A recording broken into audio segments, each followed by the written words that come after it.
música y voy, todo junto. A lo largo de la historia, muchas canciones ¡Ay! Viene con lo que... ¿no? han cautivado al público por sus melodías o letras, pero detrás de algunas de ellas se esconden historias mucho más oscuras de lo que parecen. Desde tragedias reales hasta mensajes ocultos, este iceberg revelará el lado más inquietante de la música que quizás nunca habías Tears in Heaven. notado. Bienvenido al iceberg de las canciones con un contexto oscuro. Recuerda dejar tu like y suscribirte a mi canal si este tipo de videos te gusta. Estamos a nada de llegar a los 30.000 suscriptores. Sin más por agregar, comencemos.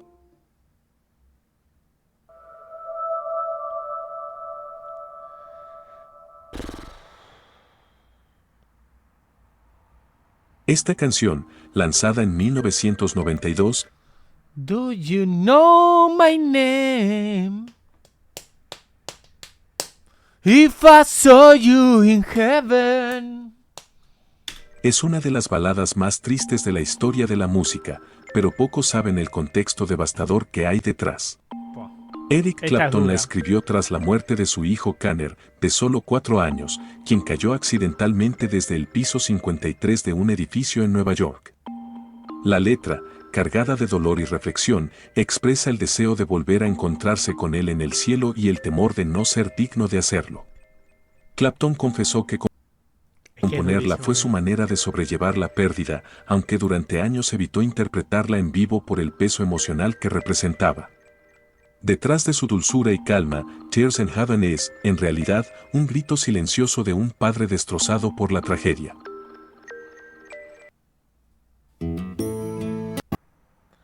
Puto cine. A primera vista, esta canción parece All the other kids with the bomb, but I get to better, I'm better on that. Faster than my ballet. All the other kids. alegre, pegajosa y perfecta para la radio, pero su letra cuenta una historia muy distinta. Escrita por Mark Foster, Pumped Up Kicks está narrada desde la perspectiva de un joven con pensamientos violentos que planea cometer un tiroteo escolar. ¡Locura! Las Pumped Up Kicks a las que se refiere el título son los tenis caros que llevan sus posibles víctimas. Foster explicó que la compuso como una crítica a la facilidad con la que algunas personas pueden acceder a armas y a la falta de atención a la salud mental juvenil. Sin embargo, muchos oyentes no notaron el mensaje oculto y la canción se convirtió en un éxito global, sonando en fiestas y estaciones de radio sin Ya, no te pongas Senchi. que la mayoría supiera que estaban cantando sobre la mente de un asesino en potencia. Hola. Hola. Durante años, esta canción Pensar que esta canción... Yo igual no entiendo cómo la gente no se da cuenta que es una canción sobre el acoso. God. fue malinterpretada como una balada romántica, pero en realidad su significado es mucho más oscuro. Escrita por Sting en 1983, Every Breath You Take habla desde la perspectiva de un hombre obsesionado que vigila cada movimiento de la persona que ama. Frases como cada respiración que tomes, cada movimiento que hagas, estaré observándote no son una declaración de amor, sino una advertencia inquietante. Sting confesó que la escribió en medio de un divorcio y de una relación prohibida, reflejando su propio estado de celos y control. ¡Flequillo! ¡Te estoy A pesar de viendo! eso, la canción se convirtió en uno de los mayores éxitos de la década, sonando en bodas y películas románticas, cuando en realidad describe una historia de acoso y posesión emocional. Es un recordatorio de que incluso las melodías más suaves pueden esconder los pensamientos más perturbadores. Sí. Hotel California, lanzada en 1976, Welcome to the Hotel California. es una de las canciones más analizadas de todos los tiempos y su letra ha dado origen a innumerables teorías. A primera escucha, parece relatar la historia de un viajero que llega a un lujoso hotel del que no puede escapar, pero muchos creen que en realidad se trata de una metáfora sobre la adicción, la fama e incluso el infierno. Frases como "You can check out anytime you like, but you can never leave", puedes irte cuando quieras, pero nunca podrás marcharte, reflejan la sensación de estar atrapado en un ciclo sin fin. Algunos fanáticos aseguran que el hotel simboliza la industria musical, que seduce y consume a los artistas, mientras que otros ven en ella un mensaje sobre la pérdida de la inocencia y la corrupción del alma. Aunque los miembros de Eagles Pero qué solo. siempre negaron cualquier vínculo con lo satánico, Qué puto solo. la atmósfera sombría de la canción y su letra ambigua han mantenido viva su leyenda durante décadas. Pali, incluida en el álbum Nevermind de 1991, es una de las canciones más inquietantes en la historia de Nirvana y está inspirada en un hecho real ocurrido a finales de los años 80. La historia narra el caso de una joven que fue privada de su libertad y sometida a un grave episodio de violencia, del cual logró escapar con vida. Kurt Cobain, profundamente afectado por lo sucedido, escribió la canción desde la perspectiva del responsable, como una forma de mostrar lo fría y deshumanizada que puede llegar a ser la mente de alguien que comete ese tipo de actos. Pensar que hay mucha gente que le da mucha profundidad a las cosas que escribía Kurt Cobain y muchas veces escribía cosas porque le pintaba o por cosas que pasaban en su vida. Recordemos que Smell Like Teen Spirit la gente le quiere buscar como que, ay no, es significado de la libertad y ser un alma libre y joven toda la vida. Y en realidad le puso así porque una vez una mina dijo, en una fiesta le dijo que olía como un espíritu joven. Su intención fue exponer el horror, no glorificarlo, y de hecho expresó su indignación cuando supo que algunos habían interpretado la canción de manera equivocada. Pali demuestra la capacidad de Cobain para convertir una tragedia real en una crítica social, usando la música como medio para incomodar y generar conciencia. Luka, lanzada en 1987, ¿Cuál es esa? parece una canción tranquila, casi tierna, pero su letra cuenta una historia ¿Cuál es esa? A ver, no la conozco. Susane Vega. mucho más triste. Está narrada desde la perspectiva de un niño llamado Luka, que vive en un edificio de departamentos y trata de aparentar que todo está bien, aunque claramente no lo está. A través de frases breves y evasivas, el oyente comprende que Luka está viviendo una situación difícil en su propio hogar, una de la que no se atreve a hablar abiertamente. Susan Vega escribió esta canción para dar voz a quienes sufren en silencio y sienten que no pueden pedir ayuda. Aunque la melodía suena amable y serena, el trasfondo es profundamente doloroso, convirtiendo a Luka en una de las composiciones más sensibles y valientes de su época.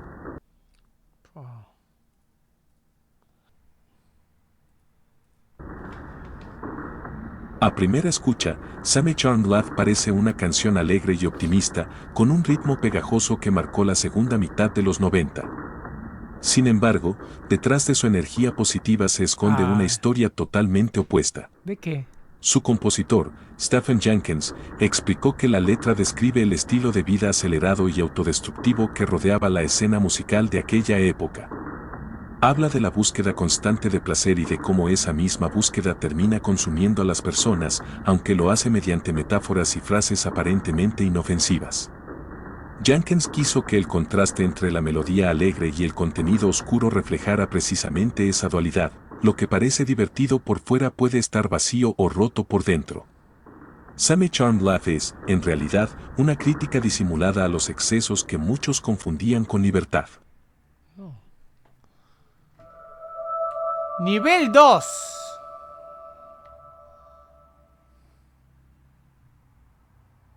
A simple vista, 99 Luftballons, o 99 Red Balloons en su versión en inglés, suena como una canción pop divertida y ligera, pero en realidad es una fuerte crítica a la tensión política que dominaba el mundo durante la Guerra Fría.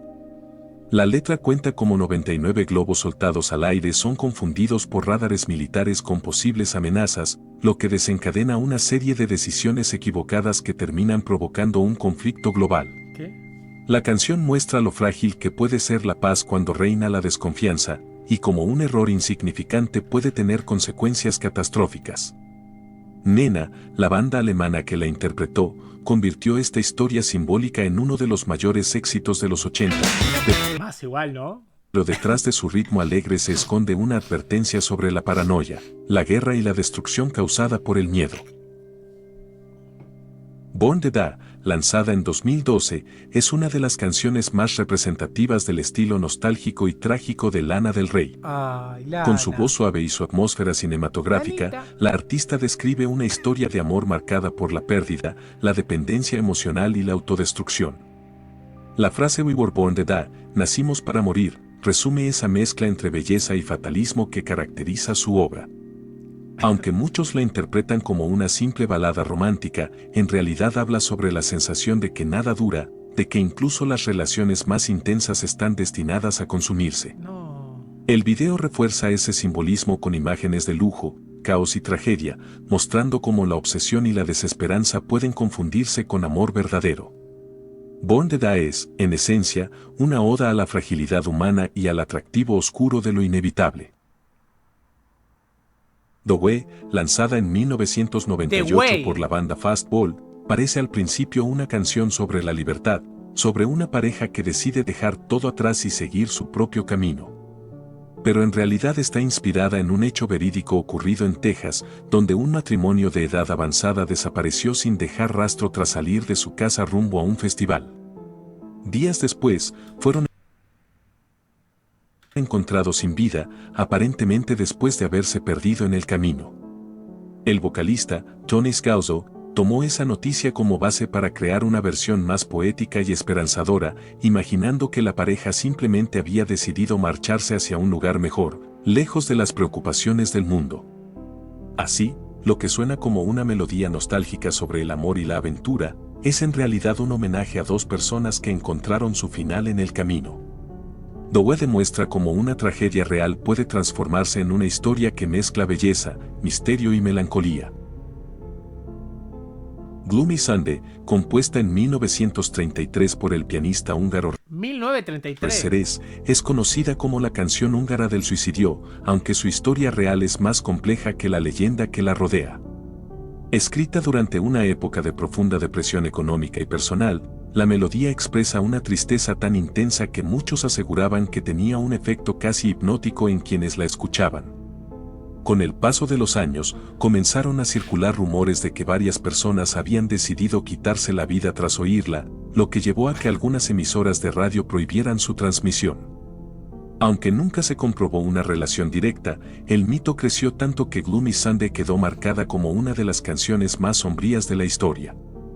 Paradójicamente, su creador también terminó viviendo una vida trágica, lo que solo alimentó su reputación maldita. ¿Qué? Hoy en día, es recordada como una obra que refleja la desesperanza de su tiempo y la delgada línea entre la belleza y el dolor. Helter Skelter, incluida en el álbum blanco de Uf. Temazo. 1968, es una de las canciones más intensas y caóticas de The Beatles. Paul McCartney la compuso con la intención de crear algo más ruidoso y distorsionado que cualquier otro tema de la época, como una respuesta al auge del rock pesado. Sin embargo, años después, la canción fue interpretada de una forma completamente distinta por Charles Manson, un criminal que creyó ver en su letra un mensaje oculto sobre una guerra inminente. Aunque los Beatles jamás tuvieron relación alguna con sus ideas, este malentendido provocó que Helter pelo Skelter tenían, quedara asociada para siempre con uno de los Qué pelambres. episodios más oscuros del siglo XX. En realidad, la expresión Helter Skelter hace Pensar que estos se separaron por una mujer. referencia a una resbaladilla en espiral muy popular en los parques británicos, pero su sonido caótico y agresivo le dio a la canción un aire inquietante que contribuyó a la fama de su leyenda. Y era fea además, porque si me decía estaba buena la mina, decís, bueno, está. Vaya y pase. Ah, te entiendo, John, está todo bien, pero... La China, amigo. Por la China. Dale, bro.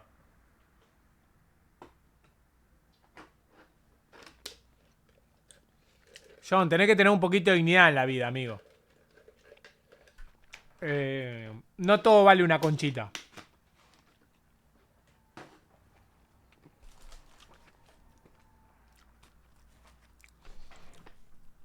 Japón. Lo que Japón. empezó como un experimento Tiene que musical cambiar. terminó convertido, sin querer, en una pieza rodeada de controversia. Red Me, lanzada en 1900 ¿Qué? 1993 dentro del álbum Inútero, es una de las canciones más controvertidas de Nirvana, principalmente por su título y la forma en que fue interpretada por el público. Kurt Cobain la escribió como una protesta directa contra la violencia, la humillación y el abuso de poder, utilizando una frase provocadora para obligar a la gente a enfrentar una realidad incómoda. Su intención era denunciar, no promover, pero muchos medios y oyentes malinterpretaron el mensaje, creyendo que era algo ofensivo o inapropiado. Cobain explicó que la canción representaba una especie de justicia poética, una persona que enfrenta las consecuencias de haber causado dolor a otros. Pese a la controversia, Let Me se convirtió en una declaración cruda contra el odio y la violencia, reforzando la imagen de Cobain como un artista dispuesto a incomodar con tal de visibilizar temas que la sociedad prefería ignorar. Down in a Hole, lanzada en 1992 dentro del álbum Dirt, es una de las canciones más personales y sombrías de Alice in Chains. Escrita por Jerry Cantrell, fue concebida como una reflexión sobre la soledad, la culpa y el peso de la fama, aunque muchos también la asocian con los problemas emocionales y las adicciones que afectaban al vocalista Len Staley. La letra describe a alguien que siente estar atrapado en un pozo, ¿Te gusta Alice in Chains? aislado del mundo y resignado a su propia oscuridad. Su tono lento, casi fúnebre, y la voz desgarradora de Staley logran transmitir una sensación de dolor profundo y aceptación del destino. Más que una simple canción de tristeza, Down in a Hole es una confesión sobre la dificultad de seguir adelante cuando la mente y el corazón se han rendido. Con el tiempo, se convirtió en un retrato poético de la autodestrucción y la vulnerabilidad humana.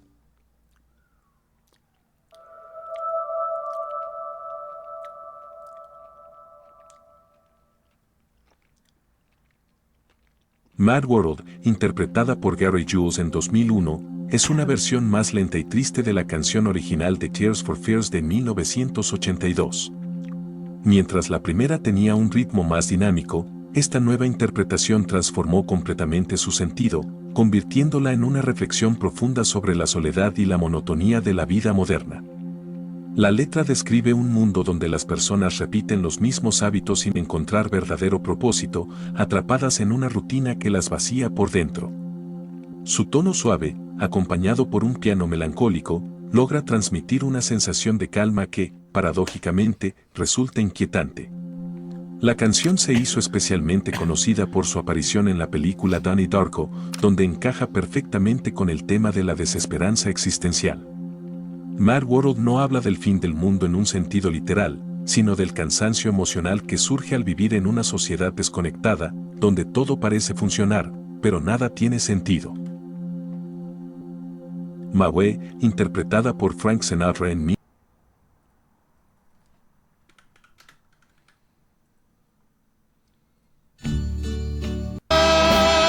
Su puta madre. 1969, es una de las canciones más emblemáticas del siglo XX, un himno a la individualidad y al orgullo personal.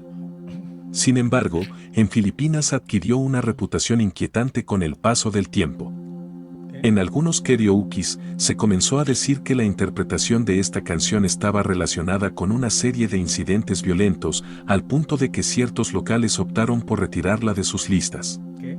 Los medios bautizaron este fenómeno como el misterio de Maue, lo que dio pie a todo tipo de Maue. teorías. Algunos creían que la letra, que exalta el ego y la autosuficiencia, generaba conflictos entre los participantes. Otros lo consideraban una simple coincidencia convertida en leyenda urbana.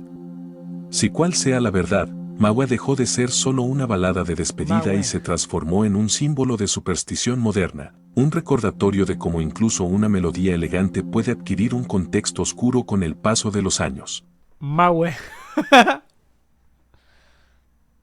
Lanzada en 1958 por The Kingston Trio, ¡Qué chats! Tom Dooley parece una simple canción folclórica del sur de Estados Unidos, con ritmo tranquilo y melodía pegadiza. Sin embargo, su origen es mucho más sombrío. La letra se basa en una antigua balada que cuenta la historia real de Tom Dooley, un soldado que, tras la Guerra Civil estadounidense, fue acusado de un crimen contra una joven llamada Laura Foster. Aunque algunos creen que fue condenado injustamente, el caso quedó grabado en la memoria popular y terminó convirtiéndose en una especie de leyenda local. Años después, The Kingston Trio la revivió, transformando una vieja tragedia en un éxito internacional. Lo más inquietante es cómo una melodía tan agradable puede ocultar un pasado de dolor y muerte, recordándonos que muchas canciones aparentemente inocentes nacieron de historias reales que la historia intentó olvidar. Incluida en el álbum Puta madre. blanco de The Beatles en 1968, Revolution 9 es una de las piezas más extrañas y desconcertantes que la banda haya creado. A diferencia de sus otras canciones, no tiene estructura musical ni letra convencional, es una mezcla de sonidos, voces distorsionadas, ruidos de fondo y fragmentos de conversaciones superpuestos. Este collage sonoro llevó a muchos oyentes a especular que escondía mensajes ocultos, sobre todo cuando se reproducía al revés. Algunas personas afirmaban escuchar frases Yo pregunto, ¿por qué la gente reproducía canciones al revés? Me parece muy de loco estar reproduciendo canciones al revés. Muy de psicópata. inquietantes o referencias veladas a teorías sobre el supuesto fallecimiento de Paul McCartney. Aunque los propios Beatles negaron cualquier intención oculta, Revolution 9 se convirtió en un símbolo del lado más experimental y perturbador de la banda. Incluso hoy, su atmósfera caótica y casi hipnótica sigue generando la sensación de estar escuchando algo que no deberíamos oír, como si cada ruido escondiera un secreto imposible de descifrar. Stagger Lee, interpretada por Lloyd Price en 1958, parece al principio una canción animada de Rhythm and Blues, pero su historia se remonta a un hecho real ocurrido en 1895 en St. Louis, Missouri. La letra cuenta el enfrentamiento entre dos hombres, Stagger Lee y Billy Lyons, que termina de forma fatal tras una discusión en un bar. Lo curioso es que el suceso fue real. Lee Schouten, apodado Stag, era un personaje conocido en la vida nocturna local, y su caso se volvió tan famoso que dio origen a decenas de versiones musicales a lo largo del siglo XX. Sin embargo, la versión de Lloyd Price fue la que lo convirtió en leyenda, logrando que un hecho violento del siglo XIX se transformara en un éxito de radio. Con el tiempo, Stagger Lee fue vista como un retrato crudo de la arrogancia, la reputación y el orgullo que puede llevar a la perdición. Es una de esas canciones donde el ritmo pegajoso disfraza una historia mucho más sombría de lo que parece.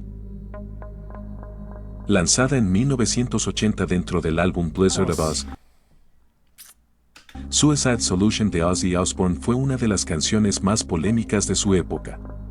A primera vista, muchos creyeron que el tema promovía ideas peligrosas, pero el propio Ozzy explicó que la canción en realidad era una advertencia.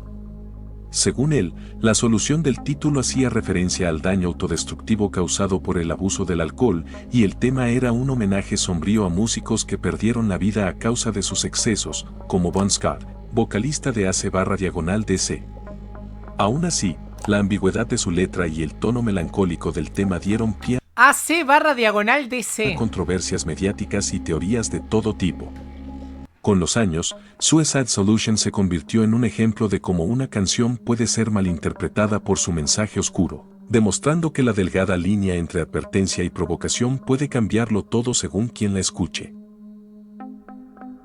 Goodbye Horses, interpretada por Q Lazarus en 1988, es una canción etérea, casi hipnótica, que combina sintetizadores suaves con una voz profunda y misteriosa.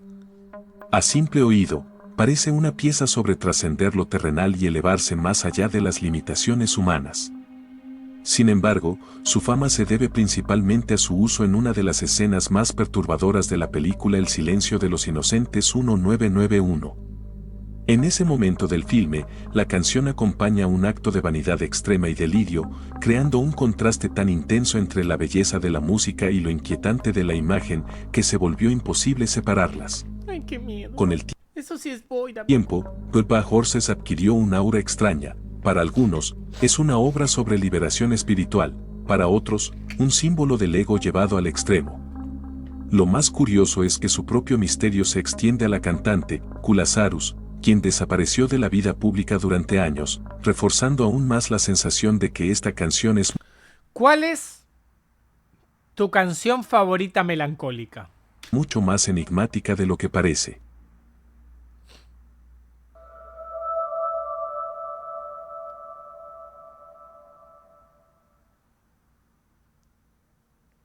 Lanzada en el año 2000 dentro del álbum The Marshall Mathers LP, Kim es una de las canciones más intensas y controversiales de Eminem. Lejos de ser un simple rap, se trata de una dramatización teatral que refleja los momentos más conflictivos de su relación con su entonces esposa, Kimberly Scott. En la canción, Eminem adopta un tono de furia y desesperación, interpretando una discusión ficticia. O sea, hice una canción. Mi canción favorita melancólica es esta.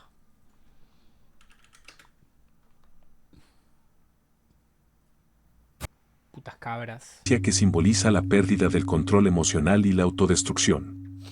Aunque muchos criticaron su contenido por ser agresivo y perturbador, el propio artista explicó que la obra es una catarsis emocional, una forma de exponer su lado más oscuro sin actuarlo en la realidad. Kim no busca glorificar la violencia, sino mostrar hasta qué punto puede llegar una mente llena de frustración y dolor. ¿Quién sos? Es una pieza incómoda, diseñada precisamente para eso, confrontar al oyente con el desbordamiento emocional que puede surgir cuando el amor y el rencor se confunden. The End, de The Doors, es una de las canciones más largas y enigmáticas del rock psicodélico. Escrita por Jim Morrison, nació originalmente como una simple ruptura amorosa, pero con el tiempo evolucionó hasta convertirse en algo mucho más profundo. Morrison la describía como un viaje hacia la muerte, una especie de exploración simbólica del final de todo, el amor, la inocencia, la cordura y la vida misma. Me gusta la canción El final de las puertas. Su sonido hipnótico, con guitarras lentas y un ambiente casi ritual, crea una atmósfera que parece sacarte del tiempo. Lo más inquietante es cómo Morrison mezcla poesía y oscuridad en un relato que se siente más como una experiencia que como una canción. The End fue usada magistralmente en la película Apocalypse Now 1979, donde acompañó escenas de locura y destrucción, reforzando su reputación como una obra mística y perturbadora. No es simplemente una despedida, es una mirada a la fragilidad de la mente humana frente al abismo. Snuff, lanzada en 2009 por Slipknot, es la mejor canción de Slipknot. A mí me gusta esta canción. Quiero saber qué significa esta canción. ¿Alguno lo sabe? Nos despedimos con esto para todos ustedes y con todo el corazón. Muchas gracias. Porque esto es cumbia. También podemos ser románticos. Cosas del amor, que te vaya bien, que te vaya mal. Cosas del amor, que te harán reír, que te harán llorar. Son cosas del amor que se ha llevado yo a tu corazón.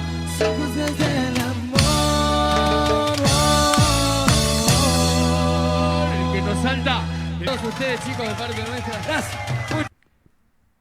De las canciones más emotivas y personales de la banda, alejándose del estilo agresivo que los caracteriza.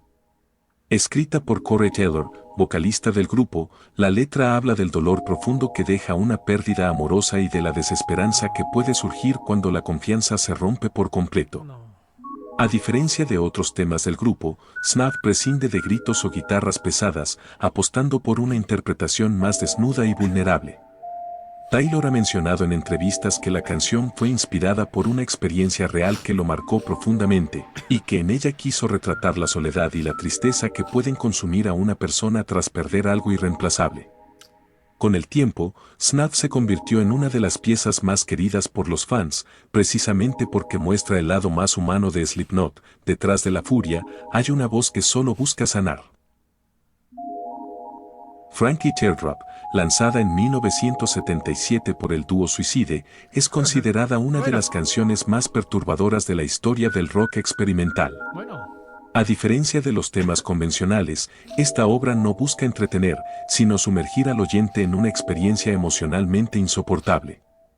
Con solo un sintetizador repetitivo y gritos desgarradores, la canción relata la historia ficticia de Frankie, un hombre oprimido por la desesperación y la pobreza. Narrada en primera persona por Alan Vega, la interpretación se siente más como una pesadilla que como una canción. Su crudeza no está en las palabras, sino en el tono, es una representación del colapso mental y la pérdida total de esperanza. Muchos oyentes afirman que es difícil terminarla de escuchar, no por el ruido, sino por el peso emocional que transmite.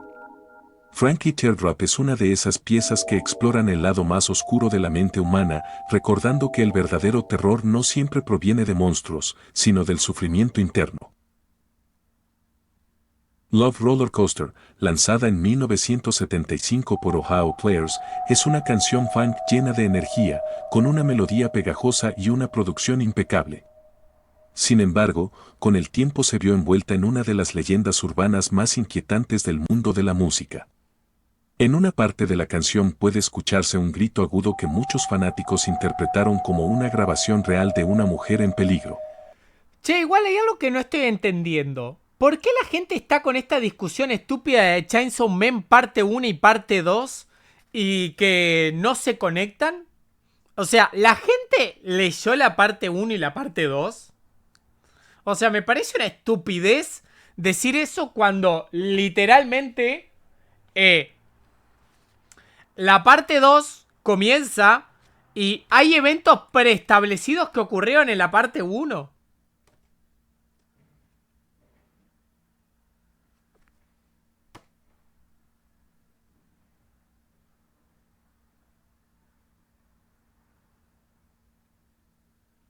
O sea, no tiene sentido querer juzgarlo y ponerlo como... A ver, para mí son dos actos distintos, pero siguen la misma línea argumental. Para analizar una, de forma objetiva tenés que analizar la otra. Es como Naruto y Naruto Shippuden. Termina Naruto, es más, entre Naruto y Naruto Shippuden hay un time skip más grande que lo que sucede en Chainsaw Man 1 y Chainsaw Man 2.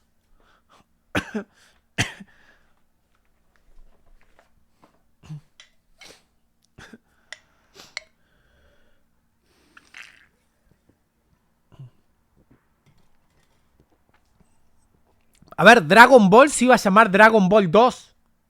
Entonces, para analizar Dragon Ball Z, ¿no tenemos que analizar Dragon Ball?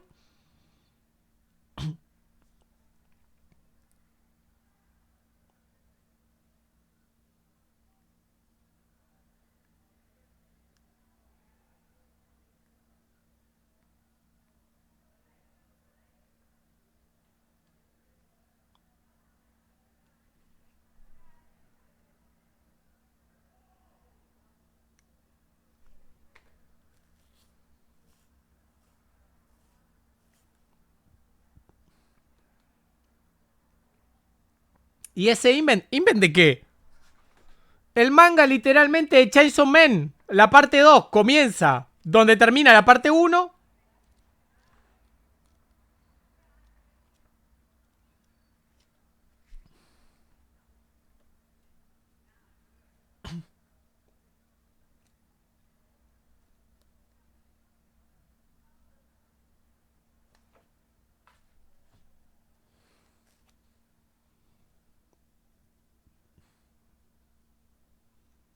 O sea, Naruto y Naruto Shippuden no lo analizan como la misma obra. O sea que Naruto, que al final de Naruto se va con Jiraiya en Naruto Shippuden, no spamea ahí de la nada.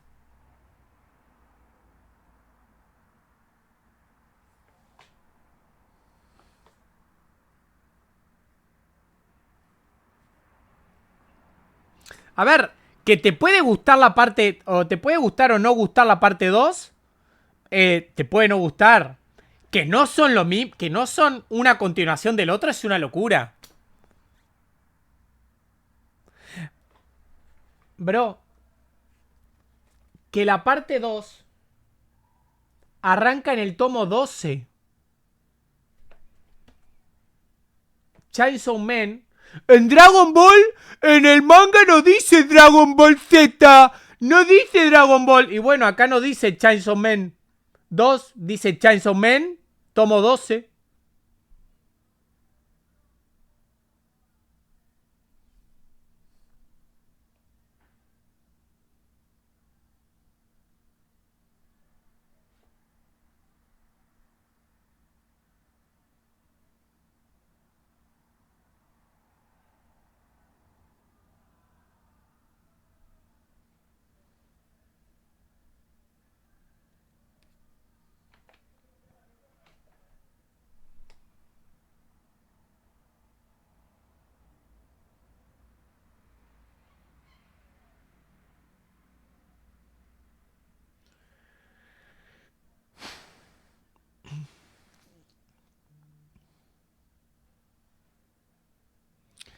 Pero no es tan difícil. No es tan difícil entenderlo. Ocurre en el mismo universo y es una continuación, ¿no? Entonces, para analizar la parte 2 tenés que analizar la parte 1. Así de fácil. No podés analizar la parte 2 sin analizar la parte 1 porque la mitad de personajes te quedan sin existencia. Te queda cómo analizás a Denji si no se analiza la parte 1. Y para eso tenés que tomar la parte 1 como existencia de la parte 2. Personajes como Reze, Katana Man y los demás, necesitas analizar la parte 1.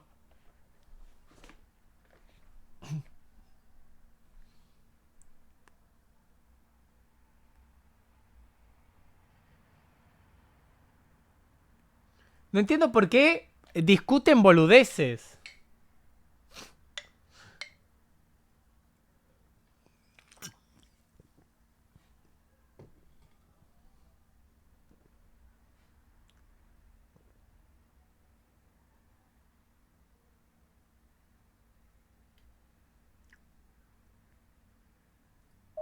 Los rumores crecieron tanto que surgieron todo tipo de teorías. Algunos decían que provenía de una Vaya pelo. asistente de estudio, otros de una modelo de la portada del álbum o incluso de un accidente ocurrido durante la grabación.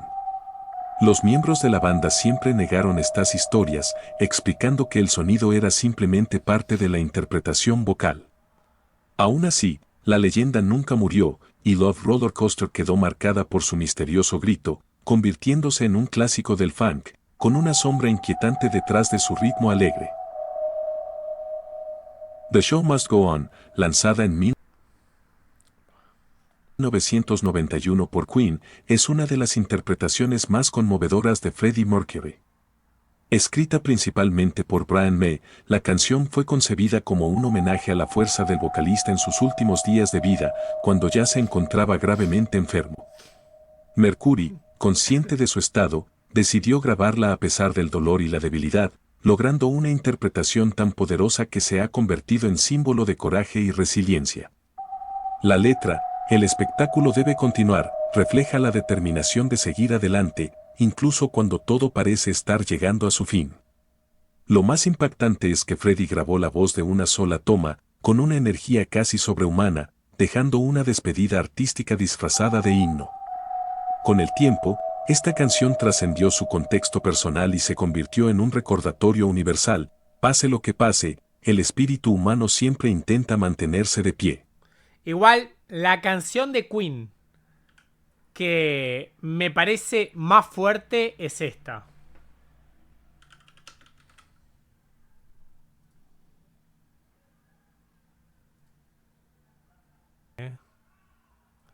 Qué puto pedazo de temón. Lanzada en 1971 por la banda Blood Rock, DOA es una de las canciones más perturbadoras del rock clásico por su temática y atmósfera.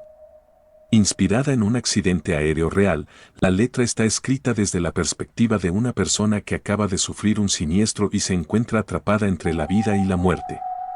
Con sonidos de sirenas y un ritmo lento y agónico, la canción crea una sensación de desesperación que impactó profundamente a quienes la escucharon en su época. Aunque muchos medios la consideraron demasiado fuerte para la radio, se convirtió en un tema de culto por su crudeza emocional y su valentía al explorar la fragilidad humana ante la tragedia. DOA no busca ser sensacionalista, sino mostrar la vulnerabilidad del instante final, ese momento en que todo se detiene y solo queda la conciencia de que el final está cerca. Su atmósfera opresiva la convirtió en una de las obras más inquietantes de los años 70.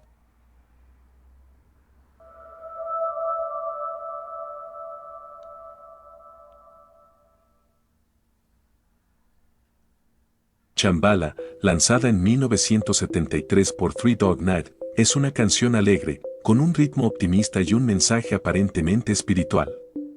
Su letra habla de un lugar místico llamado Shambhala, un paraíso donde reina la paz, la armonía y la comprensión entre las personas. Sin embargo, con el paso del tiempo, la canción comenzó a asociarse con un contexto más oscuro.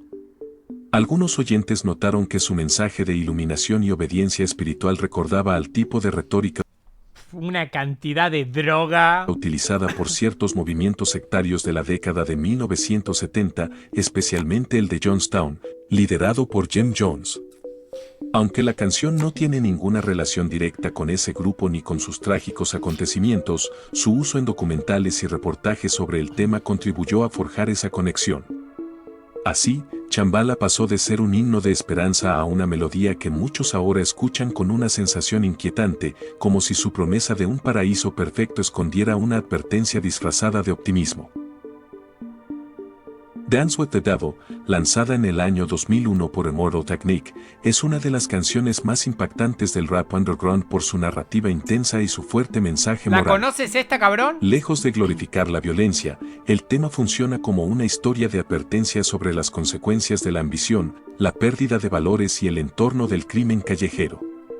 A lo largo de la canción, el protagonista, un joven que busca respeto y poder, toma decisiones cada vez más oscuras hasta cometer un acto que destruye su vida por completo. La letra está escrita con un tono casi cinematográfico, acompañada de un ritmo sombrío que refuerza la tensión hasta su desenlace. Dance with the Devil no pretende entretener, sino confrontar al oyente con la crudeza de la realidad y mostrar cómo la búsqueda de poder puede llevar al vacío absoluto. Con el tiempo, se convirtió en una de las canciones más comentadas del género, no por su ritmo, sino por la reflexión moral que deja cuando termina el silencio. Dark Horse, lanzada en 2013 por Katy Perry junto a Juicy J, fue uno de los mayores éxitos pop de la década, pero también uno de los más polémicos. Su videoclip, lleno de imaginería egipcia, símbolos místicos y referencias ocultas, despertó una gran cantidad de teorías. Algunos espectadores ¿Cómo le daba pena a esa puta? Ah, mira. ¿Algo más que decir? aseguraban que el video contenía mensajes esotéricos o referencias al poder y la tentación, mientras que otros lo vieron simplemente como una representación artística de la figura de una reina hechicera. Además, la canción fue objeto de una demanda por supuesto plagio musical, lo que avivó aún más la controversia y las interpretaciones simbólicas. Aunque Katy Perry explicó que el tema trataba sobre una mujer que advierte a un amante sobre enamorarse de alguien poderoso y peligroso, muchos insistieron en ver algo más detrás de su estética y sonido. Así, Dark Horse se convirtió en uno de los ejemplos más modernos de cómo una canción pop puede transformarse en el centro de un debate entre arte, coincidencia y conspiración. Stairway to Heaven, lanzada en 1900... Perdóname, cabrón. Perdóname.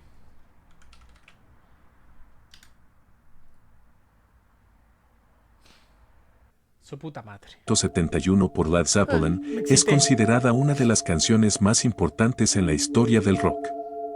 Su letra poética y su evolución musical, desde un inicio suave hasta un clímax épico, la convirtieron en un símbolo de la búsqueda espiritual y la trascendencia. Sin embargo, con el paso de los años surgió una teoría que marcaría su reputación. Algunos afirmaban que, al reproducir ciertos fragmentos al revés, se podían escuchar mensajes ocultos con connotaciones oscuras o esotéricas. Estas afirmaciones se difundieron durante la década de 1980, en plena ola de preocupación por el simbolismo en la música rock. La banda negó categóricamente cualquier intención de incluir mensajes de ese tipo, explicando que se trataba solo de una ilusión auditiva. Aún así, el mito persistió, convirtiendo a Stairway to Heaven en uno de los ejemplos más famosos de pareidolia sonora, donde la mente humana busca patrones incluso en el caos. Lo cierto es que, más allá de las teorías, la canción sigue siendo una obra maestra que inspira tanto asombro como misterio. Black Sabbath, la canción homónima de la banda Black Sabbath, lanzada en 1970, es considerada por muchos como el verdadero nacimiento del heavy metal. Su atmósfera sombría, los truenos del inicio y el riff de guitarra lento y aterrador marcaron una nueva era musical. Según contó Geezer Butler, bajista del grupo, la inspiración para el tema surgió tras un sueño aterrador que tuvo una noche. Había pintado su habitación de negro, colocado símbolos extraños y, poco después, afirmó haber visto una figura oscura al pie de su cama. Al despertar, esa visión lo dejó tan perturbado que compartió la experiencia con Ozzy Osbourne, quien la transformó en la base de la canción. La letra describe la aparición de una presencia maligna y el miedo que provoca enfrentarse a lo desconocido. Más allá de lo paranormal, Black Sabbath capturó algo profundo, el temor humano al mal y al más allá, con una crudeza que ninguna otra banda había logrado hasta entonces. Fue el inicio de un sonido, y también de una leyenda. Lanzada en 1996 dentro del álbum del mismo nombre, Aenema es una de las canciones más enigmáticas y oscuras de Tool, banda conocida por su simbolismo ocultista y mensajes crípticos. Escrita por Maynard James Keenan, combina filosofía nihilista, crítica social y visiones apocalípticas. La letra habla de un inminente gran lavado o purificación de la humanidad, una referencia al concepto de Aeon de Aleister Crowley y a las ideas de renacimiento a través de la destrucción. La canción se burla de la superficialidad de la sociedad moderna, deseando que un cataclismo limpie la corrupción moral de los ángeles, literalmente deseando que se hunda en el océano. Musicalmente, el tema es hipnótico y ritualístico, con un ritmo casi ceremonial que refuerza su mensaje de fin del mundo. Muchos fans la interpretan como una sátira del ego y la decadencia espiritual contemporánea, mientras que otros creen que oculta un mensaje más profundo sobre el fin de una era y el despertar de una nueva conciencia. Lanzada en 1997, ¡Come Come to the Daddy Daddy! del productor británico FX Twin, Richard ¿Qué D. y James, eso? es una de las piezas más perturbadoras y caóticas en la historia de la música electrónica. Aunque comienza con un simple ritmo distorsionado, pronto se convierte en una explosión de gritos digitales, voces demoníacas y ruido industrial, creando una atmósfera de pesadilla. Sin embargo, lo que realmente elevó su infamia fue su videoclip dirigido por Chris Cunningham, donde un grupo de niños con el rostro del propio FX Twin invade un barrio sombrío, mientras una criatura monstruosa surge de una pantalla de televisión. La combinación de electrónica agresiva, imágenes grotescas y simbolismo visual ha llevado a que el video sea considerado una obra maestra del terror experimental. Richard D. James ha declarado que la canción nació como una parodia del metal extremo y la adoración hacia los ídolos, aunque su resultado terminó siendo más inquietante que muchas obras del género. Come the Daddy es un grito que parece venir desde el corazón de una máquina, una mezcla entre sátira y pesadilla digital que pocos han logrado olvidar después de verla o escucharla.